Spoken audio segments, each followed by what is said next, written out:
E aí, Marcelo, Matheus, entrando. Deixa eu convidar vocês.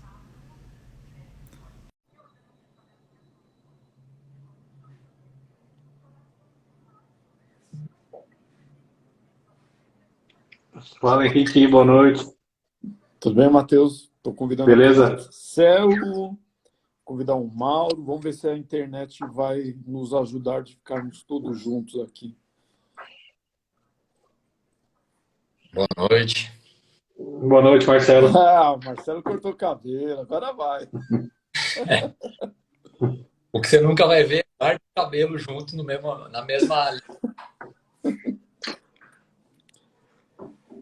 Vamos ver se a gente consegue fazer em 4 pessoas aqui, né? Já mandei o convite para o Dr. Mauro.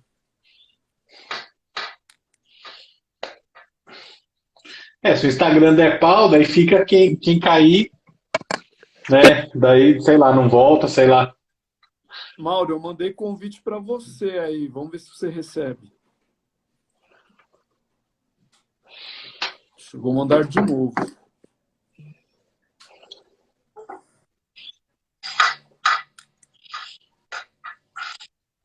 Se o Instagram der pau, daí fica quem cair.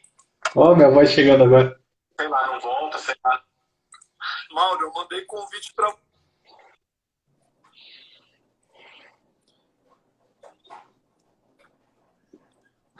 Eu mandei convite para ele, disse que não está conseguindo. Mauro, tenta mandar convite para nós para participar, o inverso. Doutor José Cassamáximo, lá de Cotia. Boa noite, doutor.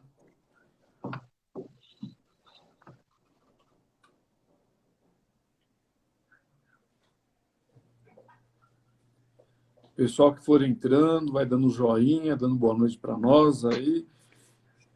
Qualquer coisa, pessoal, a gente vai revezando com o doutor Mauro. Eu não vou conseguir revezar porque acho que eu sou administrador aqui, né? Não. Vou tentar mandar convite para ele novamente.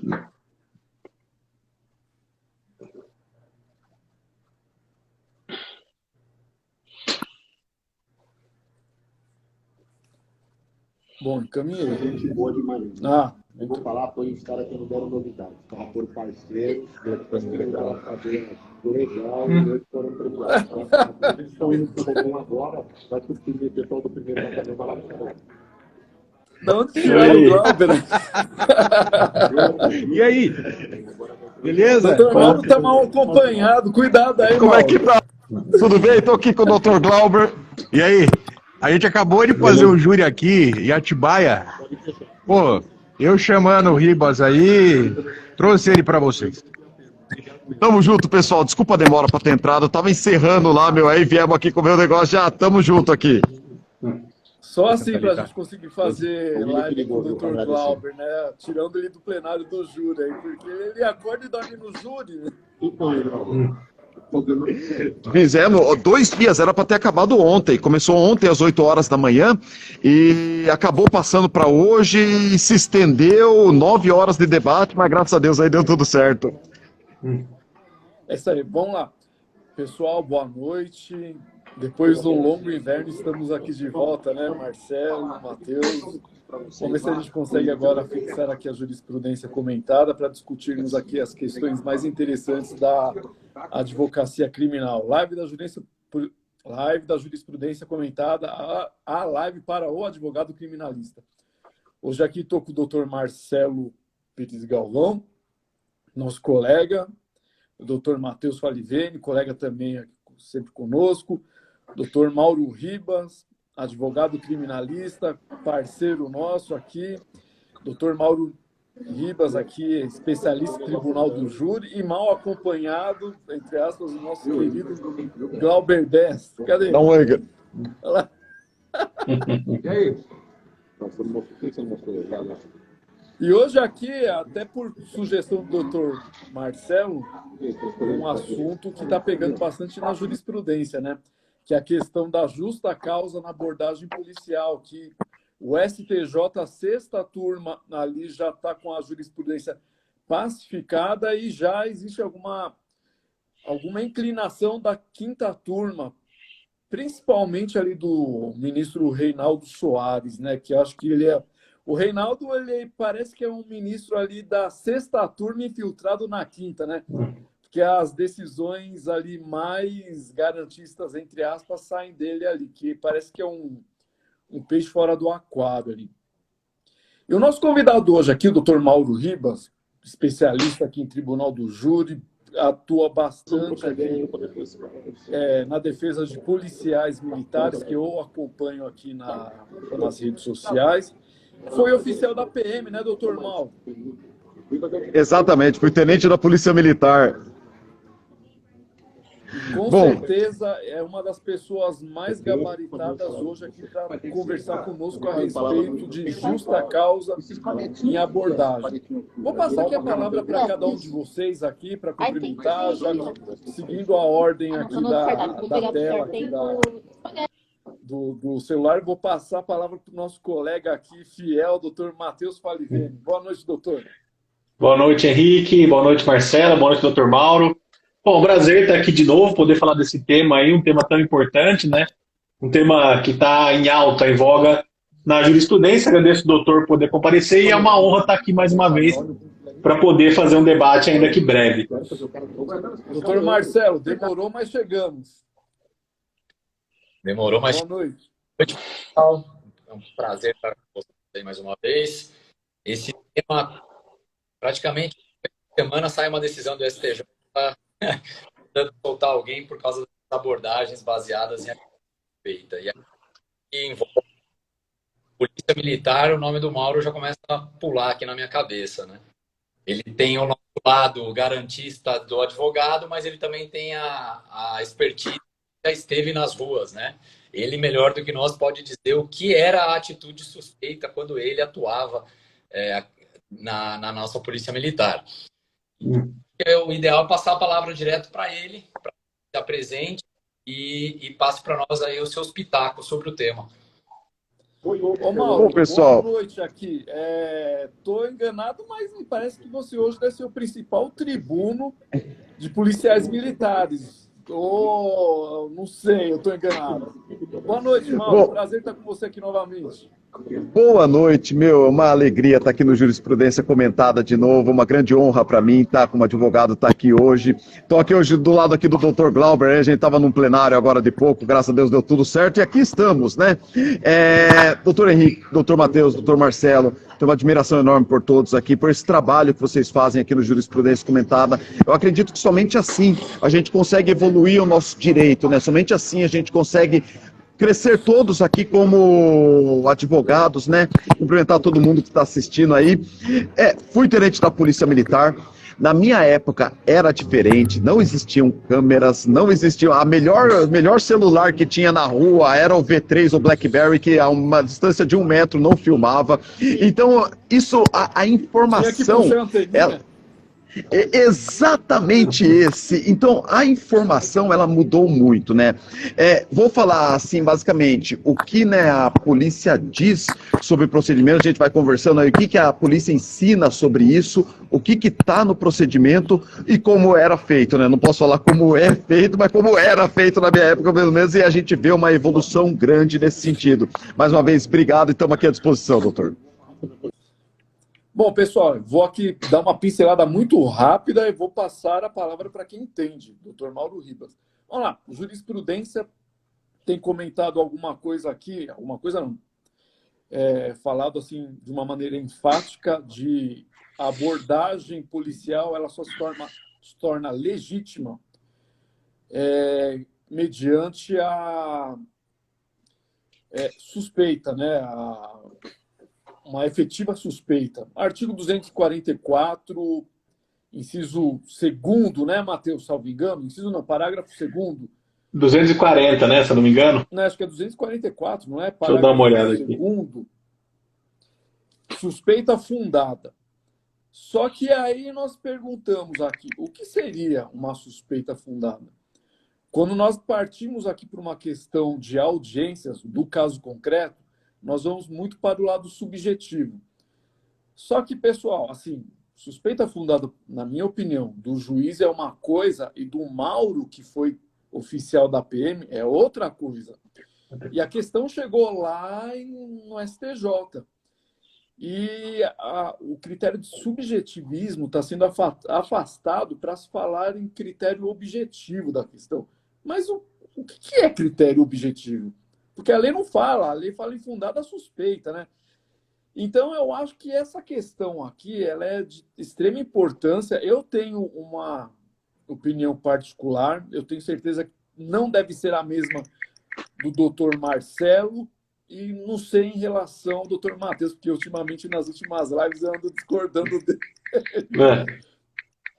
Mas, doutor Mal, vamos tentar aqui abordar essa questão aqui. O que seria a tal da fundada suspeita, artigo 244, parágrafo 2º, se eu não estiver enganado? Porque é aqui que é o cerne da questão. Bom, vamos lá. Primeiro eu vou falar um pouquinho das polícias do país do primeiro mundo, que sempre a polícia daqui de São Paulo, principalmente, ela olha muito para fora, né? Olha para o Japão, olha para os Estados Unidos, olha para a Scotland Yard, olha para os carabineiros, enfim, ela tem esse costume de não criar uma doutrina própria, e isso por vezes gera um problema. Por quê? Porque nós trazemos problemas de populações de fora para a nossa realidade aqui, o que é complexo fazer. Basicamente, lá fora, é o princípio da mínima intervenção. Você não aborda. Se você for para Nova York, se você for para Londres, se você for para Tóquio, você não aborda. Você faz fiscalizações de trânsito. Isso é extremamente comum. Lá você vai ser mais abordado para trânsito. Mas dificilmente o policial vai mandar você descer do carro. Muito difícil. Provavelmente ele vai encostar do lado, vai ver se está tudo certo, verificar sua documentação e tchau. Caso ele verifique alguma coisa, ele manda descer. Esse é um padrão internacional das polícias, né? Só que lembrando que também não são polícias militares, tá? Sempre com essa ressalva. Um outro ponto que a gente tem que analisar é o seguinte: trazendo para cá cultura, subcultura, combate à criminalidade / lei. Nós ainda vivemos uma evolução e uma adaptação desde 1988. Por incrível que pareça, nós ainda vivemos. Por quê? Não ainda trocou toda essa safra e aqueles que aprenderam com aqueles anteriores. Então eu vou falar o que era a minha fundada suspeita. Eu, quando trabalhava lá no Capão Redondo, em Parelheiros. Eu olhava o cara, o que a gente chamava o kit malo, o kit noia, o tipo de bermuda, o tipo de tatuagem, o tipo de andar. E você olhava aquele cara e falava, aí a reação dele dizia tudo sobre a abordagem.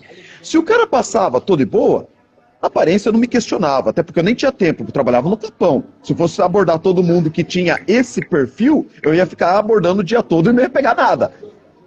Porque é um perfil de uma localidade. Isso daí não é um perfil de um tipo de pessoa, é um perfil de uma localidade. O homem, ele se fecha em nichos.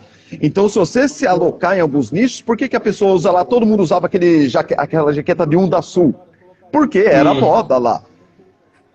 O primeiro da Sul, né? Ou isso, ou aquilo, beleza. Então, o principal sempre estava na reação. O cara passou na frente da viatura, deu aquela gelada, era isso. O cara passou do lado da viatura, pescou de um olho, olhou pro parceiro, era isso. Mudou de direção, era isso que muitas vezes determinava. Contudo, isso daí é um sistema um pouco falho. Por quê? Porque, de fato, pessoas não estão acostumadas a ver viaturas. Então o cara tá lá andando 1h da manhã na quebrada dele, ele vê a barca virando na rua toda apagada, o cara gela. Pode ser quem for, o cara dá aquela tipo, nossa, caramba. E por vezes essa reação, só que a reação de ter visto a força policial era a motivação da abordagem. Você entendeu como assim é uma coisa bem complexa que você traz desde a aparência, formação que se vestia, isso daí eu tô falando de mim, né? Como eu chamava abordagem, como eu era encarregado da equipe, falava, abordava aquele outro. Carro um pouco diferente. Carro já estava mais ligado à minha lista de caráter geral, que fica uma lista dos últimos veículos roubados, né? Então já era uma coisa de modelo, a forma de dirigir, o local, se era um local de rota, que a gente chama rota de caráter geral, onde andavam os carros roubados. Enfim, ali já era um pouco mais por amostragem. Mas, até porque o cara rouba carro, ele não vai andar com o vidro aberto passeando. Ele vai entrar geralmente mais rápido e vidro fechado. Esse é um padrão. Então, gerava disso. Mas o que diz o procedimento da polícia? O procedimento com relação a isso não mudou. Ele é o mesmo ainda, o procedimento operacional padrão de chamada de abordagem. Ele fala atitude suspeita, só que sabe qual é o problema? Ele não descreve o que é atitude suspeita. E isso gera um caos dentro da instituição. Por quê? Porque gera aquele chavão, que nem a gente vê os Ctrl-C, Ctrl-V. Não é prova aquilo, meu, é um absurdo. Você chegar a catar um processo e olhar, indivíduo fundada suspeita, realizei a abordagem. Tá, mas o que foi essa fundada? Ele mudou a direção quando você viu? Ele demonstrou nervosismo quando viu a viatura? Ele tentou jogar algo fora? Ele comentou algo com o parceiro? O que é? Então eu acho que um primeiro ponto de evolução é a descrição do que é a fundada suspeita para o agente da lei. Para ele poder chegar e falar isso e tratar a respeito disso que a gente fala, tentar evoluir no sentido do princípio da mínima intervenção.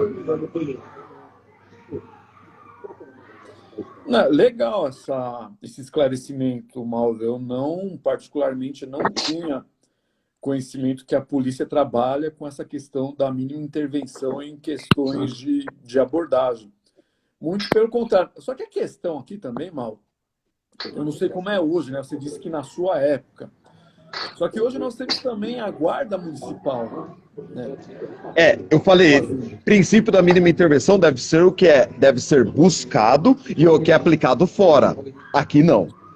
Aqui, inclusive, nós temos uns problemas sérios e que eles apertam a tropa e quem rala é a sociedade. Eu vou te falar um motivo.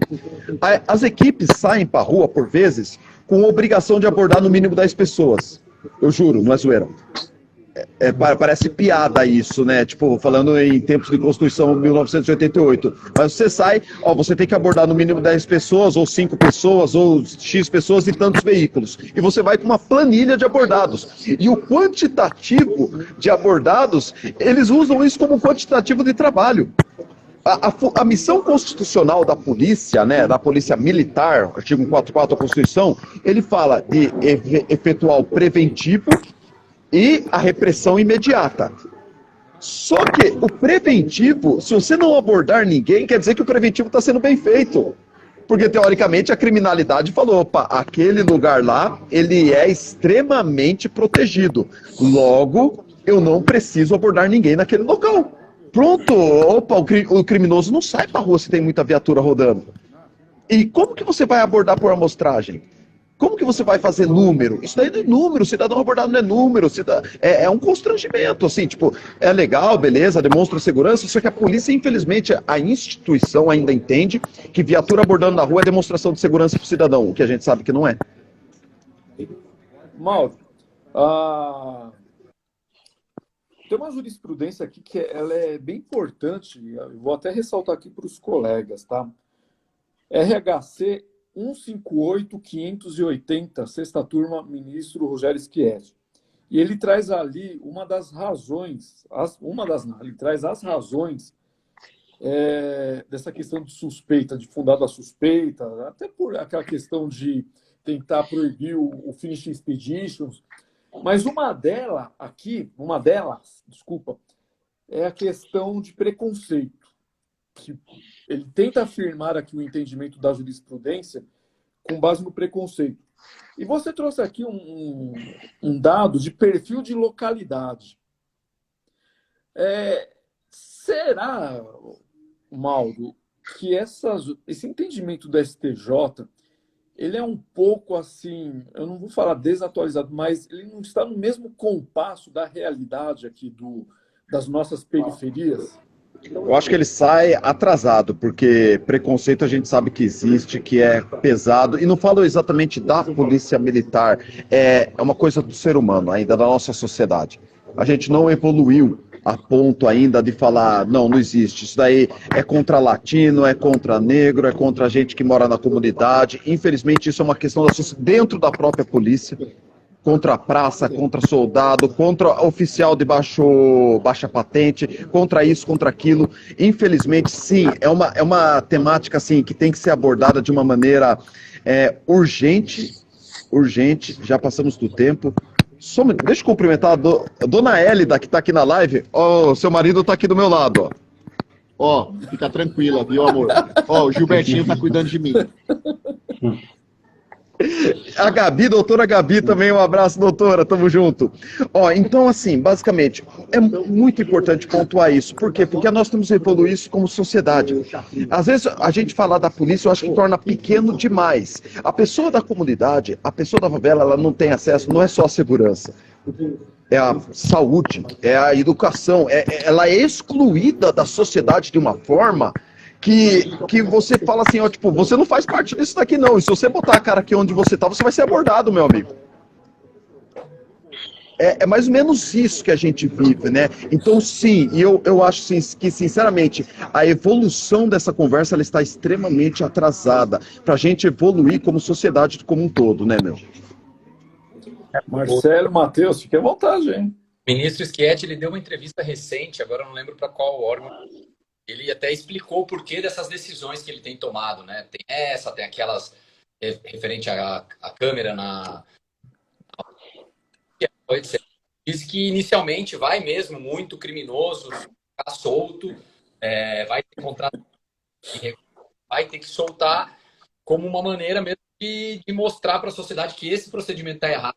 Para a polícia de passar na investigação, mais na repressão. Ele falou mesmo que fosse aquele caráter pedagógico da indenização do dano moral, né, que a gente vê na área civil, de que essas decisões seriam essa intenção de forçar, então, as polícias melhor. E também descreve, como nessa decisão mencionada também nessa entrevista, que um dos critérios principais, alguns constatações, de que tem muito critério racial e social. Por exemplo, uma pessoa está correndo de noite, de shorts, camiseta, de alta classe, outra correndo na periferia. A viatura vai para alta classe, vai achar que está fazendo um Cooper. Trabalhou o dia inteiro, chegou à noite, saiu para treinar. E na periferia, vai parar e saber que o cara está correndo, no mínimo. Né? Então, o Dr. Schietti, ele diz nesse sentido, que parece ser a posição até mesmo da turma inteira, de caráter pedagógico, de incentivar as polícias a evitarem o por meio de uma repressão um pouco mais lenta pessoal. E ele aponta algumas estatísticas, tal, menciona que para cada uma abordagem encontra algo, então, acho que 70, 80 outras que não encontram nada. Então, vale para a sociedade ter 70 pessoas passando por esse constrangimento. Às vezes a pessoa está lá parada, sendo abordada pela polícia, o patrão está indo para o trabalho, vê aqui, pressão do funcionário. Então, é interessante para a sociedade tanta gente passar por isso para pegar uma parcela tão pequena de criminosos, quando a investigação seria provavelmente mais produtiva, né? Até para chegar também manda no crime, não só na ordem no crime. Então tem um ponto para falar aqui, que é na verdade uma distinção que a quinta turma está fazendo da sexta turma para conceder essas ordens aqui. Porque a sexta turma ela tem focado no 244, só tem o caput, né? Como o Henrique falou, mas a quinta turma ela tem focado no 240, parágrafo 2º, falar de uma questão que eles chamam de justa causa no processo penal. E se você pegar o julgado mais recente da quinta turma, que inclusive é daquele desembargador convocado, ele coloca isso. Ele fala a questão dessa questão da abordagem não vai por essa linha tão racial como a sexta turma, né, como o Schietti vai, mas ele vai numa linha de justa causa. Ele fala, para ver a abordagem, você tem que ter a justa causa. E a justa causa ela é extraída do 240 parágrafo 2º, que é o quê? Você tem que ter, pelo menos, a visualização de que talvez o indivíduo esteja armado ou de que o indivíduo esteja na posse de documentos ou cartas ou objetos que possam servir como prova em um eventual processo penal. Então, quer dizer, a ideia da quinta turma, eu achei essa ideia até interessante. Achei ela um pouco menos teórica, talvez, do que a linha que essa turma tem seguido, que é isso, fala, olha, policial, a hora que ele vai abordar, ele tem que verificar se tem essa justa causa processual, que é a questão de justa causa para abordagem, né, que é a questão de visualizar ou de achar que está com uma arma ou que está com objeto de algum crime, alguma coisa nesse sentido. Eu acho que é interessante. É lógico. Aqui no Brasil sempre teve aquela discussão de poder de polícia da polícia, né? A polícia tem o poder de polícia, ela tem o poder de fiscalização, ela pode disparar, já foi abordado algumas vezes. A gente sabe como é que é, não é legal de carro ou a pé, né? Mas é o poder de polícia, né? Porque eu pensava isso, é o poder de polícia. Mas é lógico, tem um caráter pedagógico, sim, que a gente sabe, né, que tem aí um certo caráter, né, racista, um caráter de distinção entre classes para abordagem, né? Então acho que é interessante, acho que a gente está avançando bem, tá certo esse caminho que está tomando, porque você tem que equilibrar, querendo ou não, segurança pública e direitos fundamentais. Era basicamente essa ideia aqui que eu tinha para colocar essa distinção. Quinta e sexta turma aí, eles estão divergindo um pouquinho no fundamento jurídico da tese, mas estão iguais no resultado, né? Pelo menos a quinta turma está avançando, né? A quinta turma, ela pega a atitude nada a pessoa está transportando algo ilícito. Né? Essa ideia, tem que ter uma prova objetiva. Ele fala assim, não pode ser subjetiva, tem que ser objetiva. Algo que parece que estava na cintura, ou tinha, pode ser que está levando. Agora o cara tá lá de sunga, só correu da viatura, aí já não tem nem como tá levando. Sim, que é essa história que colocou do exemplo da corrida. Um cara que está correndo, dificilmente ele está carregando uma arma. A não ser que a arma esteja muito bem amarrada, ele esteja com um cinto lá, alguma coisa. Né? Então, assim, é lógico. Isso daí que o doutor Marcelo falou, o doutor falou, é muito importante. Eu acho assim, uma evolução, sinceramente, que eu acho que seria essencial, uma evolução que eu acho que seria, sinceramente, essencial para isso daí, em vez de tomar termo, depoimentos em delegacia, gravar. Você sabe por que eu falo isso? Sim. Porque se a gente gravasse os depoimentos das delegacias... Ih, caiu. Caiu. Acho que ele volta. Tá falando de gravar depoimento, eu concordo, mas se bem que pra gente vai mudar muita coisa se começar a gravar, vai ter cliente muito mais bem preparado, né? Eu acho que essa questão da gravação, acho que ela é essencial. Não. Eu vou mandar de novo, peraí, tá mandando convite aqui. Aceitar. No federal tem delegacia que grava já. E essa câmera guarda, ela também vai ajudar a mostrar o que é essa vai. Que o policial viu. Mauro, eu já aceitei aqui seu convite. Voltou. Voltei, pessoal. Reclamaram então, aqui, por que Mauro, que eu bem acho na que... hora que você ia falar, você caiu. Por que eu acho que é importante essa questão de passar a gravar depoimentos, né? Na delegacia já. Por quê? Porque ia parar com aquele Ctrl-C, Ctrl-V horrível. Aquela situação que ninguém consegue entender nada. Então, e a gente passaria a ter uma questão objetiva, a visão, porque a visão do motorista da equipe policial é diferente da visão do policial que está sentado do passageiro. Às vezes o que um viu, o outro não viu, e não tem que vir aquele depoimento cordeirinho. Não tem que vir. Então, por vezes, se ele explica, olha, como o doutor Marcelo falou, a pessoa estava num local que é ponto de tráfico de drogas, portando uma mochila, mudou de direção quando viu a equipe. Então, nesse momento, eu fiz a abordagem suspeitando que ela estava carregando drogas, ou seja, ela fala a suspeita dela. Opa, eu vi tal pessoa andando de maneira acelerada, notei na sua cintura um volume e anunciei a abordagem por causa do volume na cintura. Mas explicar o porquê que você está abordando. Não, ele estava infundado a suspeita. Não. Infundado a suspeita do quê? Me parece, Mauro, que é exatamente isso que a jurisprudência do STJ quer. Né? Não é efetivamente então a questão da efetiva suspeita, é você demonstrar o critério objetivo, mas ali que aquela pessoa esteja portando algo de ilícito. Mas a pergunta que eu faço para você, e aqui também para o Marcelo e para o Matheus, é a seguinte: vamos lá, você está transitando ali com a sua viatura Zona Sul, está lá na divisa ali de Parelheiros com Marcilac, aí você vê lá um carinha passando ali com a camiseta da Gaviões da Fiel. Nada contra, viu, Marcelo? Sim, eu já abordaria.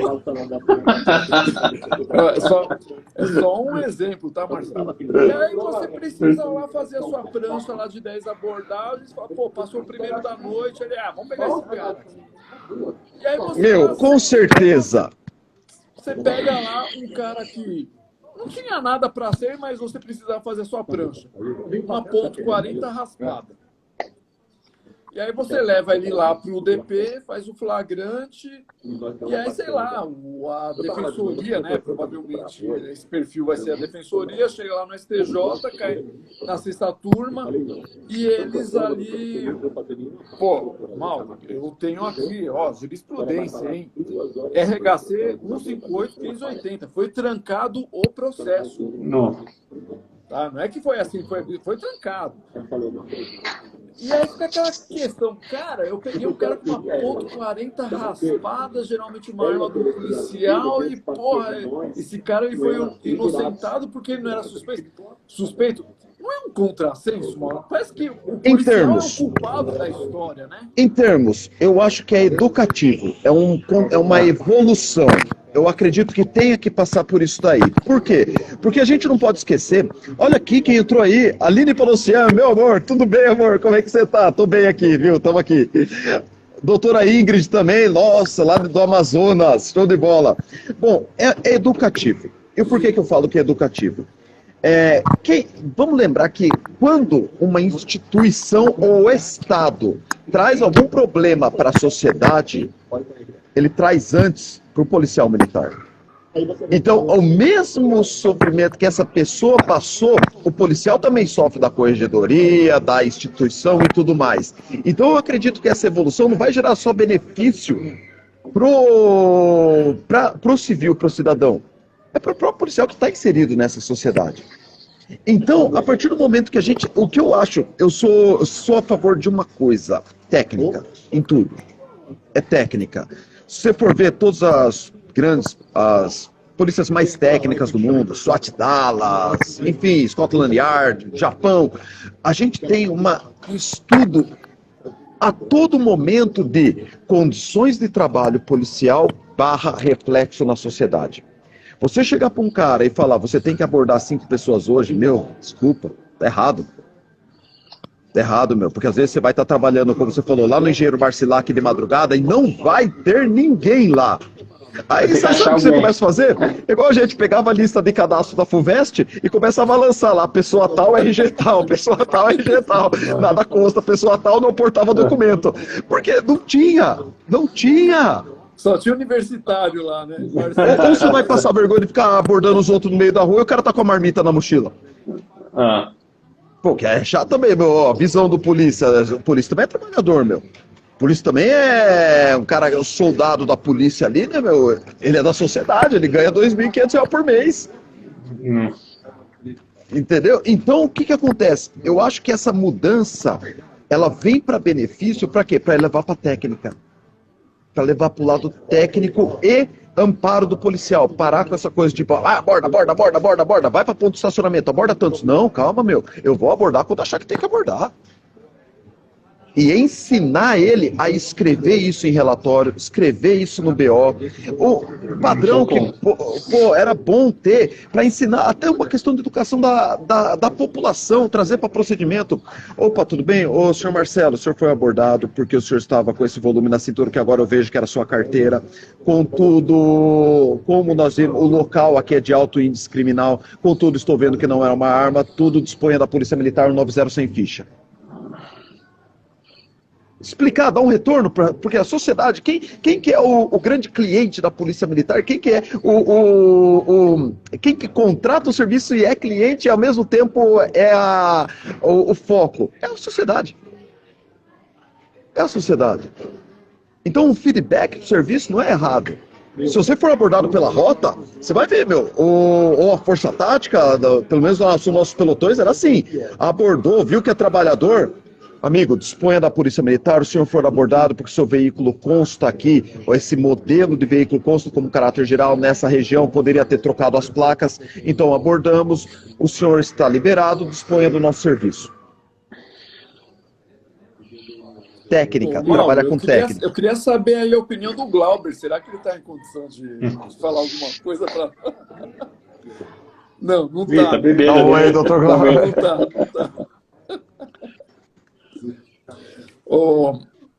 Mal, tem uma outra questão também, que tem uma uma complicação, e também tem aparecido bastante na jurisprudência lá do STJ. É aquela abordagem na rua, sem ter a tal da fundada suspeita, que acaba progredindo ali para a revista em domicílio. Principalmente no tráfico. Às vezes o cara não tem nada e aí entra na casa do cara, tá forrado de besteira ali dentro. Ou é arma, ou é droga, ou é anotação. E aí, como que a gente consegue compatibilizar essa jurisprudência com essa questão? Teve uma visão do Mauro policial de 2008, 2009, 2010 da Zona Sul, comandante de Força Tática, a visão do Mauro advogado. Vamos separar essas visões aqui. Lá, combate à criminalidade, berço lá do Capão do primeiro comando da capital, tinha que ir pra cima, pegava o cara, pô, mano, ó, o cara ali é a torre do comando, meu, ó, o cara ali, opa, aquele cara tá no transporte. Pé na porta, diz que denúncia, tá aqui o seu mandato aqui, ó, toma aqui, ó, é o seu endereço, tal, entra e depois um terminho assinava, assina aí, filho, você tá autorizando a entrada da equipe. Bom, era isso. Por quê? Assim, não justifica, falando hoje, não justifica, mas você tá lá no combate, você tá sozinho, largado lá, um estado que não te protege, não dá a mínima condição de trabalho, te dá 40 munição pra você disparar por ano, pra você aprender em 2 horas e manter a sua arma funcionando, e só. Não tem preso, não tem nada. Hoje eu penso assim, tipo, o que eu falo quando a polícia me pergunta sobre isso, eu falo, meu irmão, não entra em rascada. Não entra em rascada, meu. Na boa, hoje a gente tem capacidade de ter um celular. Se você abordou o cara na frente, você sabe que é um ponto de tráfego, já liga o celular. Se você não tem a câmera copy, já liga o celular. Falou, amigo, tudo bem? Eu tô aqui com uma denúncia, a ocorrência caiu aqui, a ocorrência de tráfico de drogas nessa residência. O senhor autoriza a entrada da equipe? O grande problema nosso hoje, por que às vezes o policial ele investe naquilo ali e fala, puta, eu vou cair pra dentro? Porque o nosso sistema de investigação / judiciário, ele é falido para investigação. Então, o que seria o correto? O que seria na nossa visão? Opa, a casa do cara ali é ponto de tráfico, pode ter um refém, pode ter arma, pode ser um paiol. Para a viatura na frente, chama a Polícia Civil, fala, amigo, pede um mandado para entrada. O cara ia lá no DIPO, que deveria ter um juiz de plantão, olha aqui, o policial tal, o cara correu para dentro, ele está cercado na residência dele. O senhor concede um mandado pra gente? O juiz concede o mandado, no dia seguinte de manhãzinho, entra a equipe lá e verifica. O ideal seria isso. Não. Entra filmando, opa, igual aos Estados Unidos, qualquer entrada tática de qualquer equipe é filmando. Tá filmando aqui, ó, droga localizada ou não localizou nada, dispõe da Polícia Militar. Mas a gente precisa estreitar o acesso policial, distrito, juiz. Porque dessa forma você consegue já partir para uma legalidade e você ao mesmo tempo que você não solta a criminalidade, você não fere o direito de ninguém, não entra na casa de alguém porque não deveria entrar. Se a regra é ter mandado, a regra é ter mandado. Quando que você vai cair para dentro de uma casa? Situação de cativeiro, situação de sequestro, tem refém, aí justifica perfeitamente. De resto, você pode esperar, a droga não vai sair voando de lá. Não tem por que não esperar de um dia para o outro. Põe uma viatura ali e cerca. O Estado é rico, meu, o Estado sustenta. Só que nós precisamos estreitar. Doutor? Outro problema. Marcelo, sua internet está... Marcelo, o som. Ó, o professor Mário Sérgio. Professor, boa noite. Aí, logo que você está conosco aqui. O professor Mário Sérgio é também um colega nosso aqui, Mário, está sempre conosco. Pena que o Instagram só é possível 4 pessoas, mas sempre tem a participação enriquecedora aqui conosco. Esse ponto que o Marcelo colocou, eu queria colocar também. Você acha que um ciclo completo de polícia, ou modificar o inquérito, ou unificar as polícias, facilitaria essa proposta de ter um mandado rápido? Totalmente. O único lugar que tem 2 polícias aqui é aqui. 3 países do mundo, Brasil, Uganda e mais, que eu não sei qual que é. Não tem sentido. Você tá na criminalidade, você policial tá todo dia ali. Cabo Verde também tem 2 polícias. Cabo Verde. Você tá ali, ó, porque assim, eu lá no Capão, eu sabia quem era quem, meu. Sabia quem era a torre do comando, quem que era isso, quem que era aquilo, quem que era o ladrãozinho, quem que era o noinha que queria crescer. A gente sabe, a gente tá ali todo dia. Se eu tenho uma comunicação mais estreita, e chego lá pro meu investigador dentro do mesmo ciclo. Porque para começar, né, tipo, eu amo a estrutura militar, a estética militar, mas estrutura militar para mim não tem nada a ver com policiamento de rua. Polícia militar para mim é tropa de choque. Cavalaria, tropa de choque, tropa especializada. Policiamento de rua, 90% da ocorrência não é criminal. Por que é militar? A estrutura militar, estou falando de militar, o que é uma estrutura militar? É uma estrutura de confronto, de combate de guerras, ou de campanhas. Militares ou fazem missão específica, ou faz uma campanha, ou vai para uma guerra. São 3 pontos que qualquer estrutura militar faz. Você não pode sair com uma estrutura de combate para atender briga de casal. 90% das ocorrências da Polícia Militar é perturbação de sossego e briga de casal. Então, o que acontece disso daqui? E o próprio praça que acaba sofrendo com isso, né? O cara que está na rua, né? Porque só tem ônus, não tem benefício nenhum para ele ser militar. Dos 84 mil policiais, para 79 mil não tem benefício nenhum. Aí, o que acontece?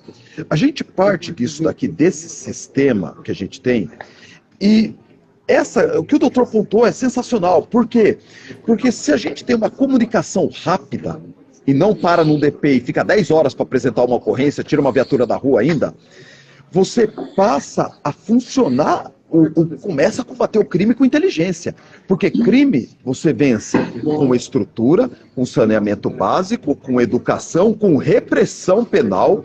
Não adianta negócio de com cadeia decente, com recuperação de pessoas, e por último entra a segurança pública, por último entra a viatura. A viatura ela pega a consequência da falha de todo esse sistema. O problema é que a gente olha para o problema da segurança pública no último ponto, e a gente não olha que tem toda uma base falida de uma pirâmide, a qual está quebrada. E a gente olha, porque a segurança pública está ruim porque não tem uma viatura naquela rua. Não! Não, é todo um sistema falido. Aí o que a gente precisa dentro disso daqui, né? Sim, eu acredito que uma unificação de polícia, e no caso do policiamento de rua, para mim, eu não vejo sentido para ser militar. Eu não vejo, desculpa, eu não vejo motivo para existir um código penal militar e um policial que sai da área dele para comer, porque às vezes num Parelheiros não tem lugar, responder criminalmente por abandono de posto. Eu não vejo. Ainda ter crimes como desafio para duelo, pederastia, tipo, um código de 1964, meu. É fogo. E é meio surreal a estrutura, né, Mauro? Porque vamos lá, você, policial militar, foi lá no extremo da Zona Sul, lá. A Marcilac fez um flagrante de tráfico. Você vai prender a droga, você vai ter que trazer até o centro de São Paulo. Eu vou ter que deslocar uma viatura. O Butantã esperar 12 horas dentro do DP, até voltar do Butantã, constatou, é droga, pronto, fica preso. Não, é horrível, é o sistema. Né? É surreal. Bom, você está falando de polícia militar, né? Eu já até toquei aqui na questão. Só que quando a gente fala aqui de São Paulo, capital, muito embora a Zona Sul tenha uns bairros que são mais longe que até do próprio interior, eu acho que para chegar, a depender do dia da hora, você chega antes em Sorocaba do que você chega lá em Parelheiros, né? Aqui em São Paulo a gente fala de polícia militar, que tem um efetivo respeitável em matéria de quantidade. Você fala de polícia civil, você fala de polícia federal. Passou ali do Rodoanel é guarda municipal. Quem faz a segurança é guarda municipal. Em Cotia, onde eu exerço ali a minha função, já morei um bom tempo, sempre estou lá, guarda municipal invadia a residência para fazer busca e apreensão de droga. Hoje, conforme ali as decisões do STJ, eles até acabam sendo instruídos em audiência a falar alguma coisa contrária. E na sua opinião, Mauro, como que você vê a questão da atuação da guarda? Porque tem gente que é ferrenho aqui defender, guarda municipal tem poder de polícia. Eu, na minha opinião, não tenho. Eu acho assim, que a gente está na hora de evoluir essa discussão para um patamar de trazer... Hoje, se você me perguntar, não juridicamente, tá? Juridicamente tá errado. Mas se você me perguntar, se minha irmã estivesse sendo sequestrada e trombar com uma Romu, vou dar glória a Deus. Se eu estiver sendo assaltado e ver uma viatura da guarda, para a segurança pública, é melhor a gente ter uma polícia municipal ou uma polícia militar estadual? Uma polícia municipal, ela conhece os problemas do município, ela não vem de fora, ela não vem com o jeito de trabalhar de fora. Você conhece o policial, que o princípio de um policiamento comunitário, o princípio da solução do problema é você conhecer o policial que te patrulha. É você conhecer o seu médico, você conhecer o seu advogado. E o policial não é diferente. Então eu acredito que a evolução nossa como sistema de segurança pública estaria sim transformar guardas municipais em polícia municipal, uma polícia militar de choque, elitizar, tropa de elite, e se puder trazer tudo isso no mesmo sistema, polícia municipal, choque e investigação, ia ser maravilhoso.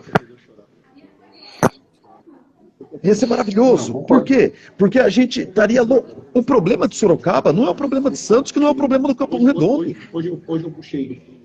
Então não faz sentido ser uma polícia estadual para tantos problemas diferentes. Pô, vamos copiar o lugar que dá certo, meu. Vamos copiar os lugares que dá. Vamos copiar o guarda ou chamada, se fosse polícia municipal, que conhece a comunidade, que conhece até os criminosos, que sabe quando que tem que abordar, que sabe quando que não tem. Eu acho que isso é um princípio de evolução. Então, assim, número 1, pela legislação, não há o que se questionar. Agora, com o princípio de segurança pública, eu acredito que quanto mais próximos estivermos deles, mais difícil fica ocorrerem abusos e mais fácil fica a solução de problemas. Marcelo, não estou conseguindo ouvir.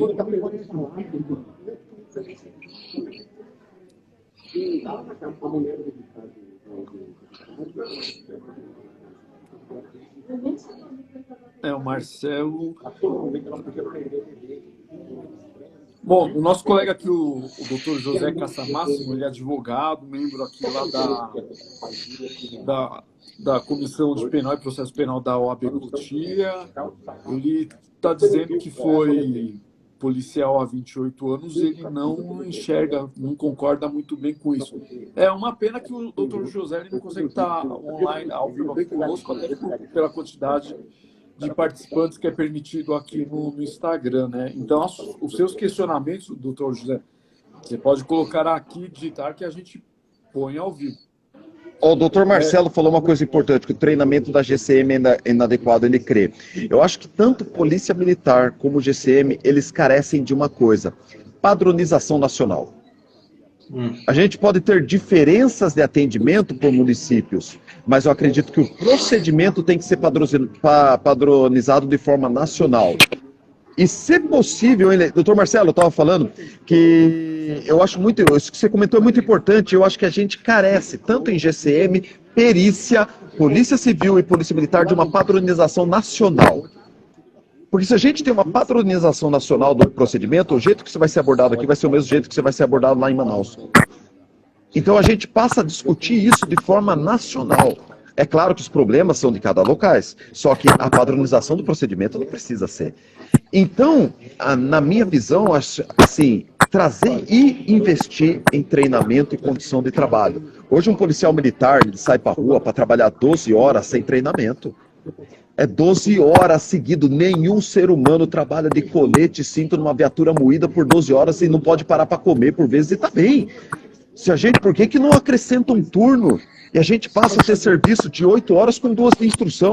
1 hora de instrução física, não bate bola, 1 hora de instrução física e 1 hora com assistente social, com psicólogo, com advogado, com membros da sociedade, com discussão do consegue. A gente consegue colocar o cara 2 horas numa sala de aula, como é na Noruega. Lá eles trabalham em 3 turnos de 10 horas. Existem até estudos que já foram trazidos para cá. A preguiça é complicado. Eles trabalham em 3 turnos de 10 horas, de forma que as 2 horas de instrução combinam com o horário do turno que está saindo. Então, a primeira hora, eles fazem uma atividade física. Corre, treina defesa pessoal, porque eles entendem que é mais fácil a polícia precisar usar a defesa pessoal do que a arma. E é verdade, 90% das ocorrências são criminais. Se você está bem treinado, sua técnica de defesa pessoal não machuca ninguém, ela imobiliza. E o que acontece? Você depois passa disso para uma instrução em sala de aula de todos os temas, educação financeira, tudo. Você aprende de tudo dia de serviço. E depois sai para o seu serviço por apenas 8 horas. Agora, a gente põe o pessoal em regime de semi-escravidão, paga um salário miséria, o cara tem que vender a folga dele para trabalhar, trabalha estressado, com a cabeça quente, cheio de dívida, um sistema péssimo, caótico, sem convênio, polícia do interior não tem convênio. Aqui em São Paulo tem o hospital da Polícia Militar, interior não. Aí é difícil dar certo, é difícil. O pai do... Bom, Mauro, o nosso colega aqui, Mário Sérgio, está falando, não podemos esquecer que o Brasil é um país de dimensões continental, como impor uma instrução nacional, com todo respeito, isso é utopia. Nem o CPP é aplicado da mesma forma em todas as regiões do Brasil. Doutor Mário, tá certo, eu acredito que o que tem que ser feito são normas gerais, do tipo, procedimento de tiro tem que ser igual, procedimento de abordagem tem que ser igual. Tem que ser igual o procedimento de abordagem. E aí se separa abordagem a criminosos, abordagem a pessoa suspeita, com volume na cintura, abordagem de trânsito, fiscalização de trânsito. Isso eu acredito que possa padronizar. Os problemas não. Do próprio Estado a gente não consegue. Então, tem um ponto legal, você tocou nessa questão de padronizar, né?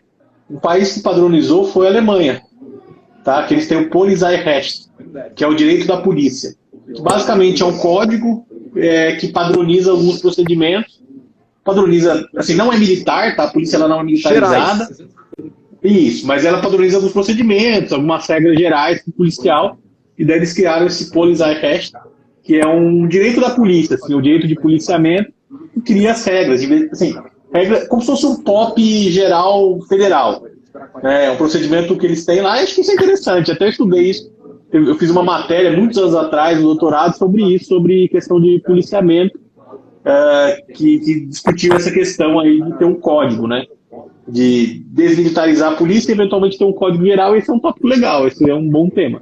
Interessante. Pessoal, se vocês me permitem, eu vou deixar que chegou nossa pizza aqui, como é que a gente estava aqui no júri aqui, eu vou deixar os senhores aqui agora. Peço desculpa, porque eu não esperava que esse júri ia vir até hoje, começou às 8 horas da manhã de ontem. Começou, aí acabou se estendendo, foi acabar agora. E de coração, obrigado pelo convite mesmo. Peço mais uma vez desculpa por deixar a discussão, deixar a conversa com os senhores. Espero voltar em breve. Doutor Marcelo, obrigado pelo convite de coração. Mauro, eu vou também aqui aproveitar que faltam 5 minutos aqui para dar 1 hora de live. Eu estou com medo de que a gente venha perder essa gravação aqui, que bate-papo, gente, foi maravilhoso. Não podemos perder. O Marcelo iria comentar alguma coisa, mas já deu para perceber também que o áudio dele não está legal. Eu vou aqui já aproveitar para dar uma boa noite aqui. Quero agradecer aqui o convite aceito pelo doutor Mauro, mais uma vez que está conosco, o doutor Matheus, que parceiro fiel nosso, o doutor Marcelo também, posso sempre contar com ele, menos de quinta-feira, quando tem o jogo lá do Corinthians, né? Vai fazer o quê, né? Pessoal, quero agradecer a todos os colegas que estiveram conosco aqui, o professor Mário, aqui o nosso colega lá da OAB Cotia, o doutor José Cassamassi, tá? E os demais colegas, a audiência é muito bacana, legal ter voltado aqui com um tema super atual, pessoal participando, e agradeço. Matheus, você. Valeu, boa noite a todos, muito obrigado, boa pizza aí, doutor. E é isso aí, foi muito bom, obrigado e boa noite a todos. Legal, pessoal. Até a próxima. Fiquem atentos aqui. Sigam nós. Tchau, tchau. Valeu, gente. Valeu. Falou.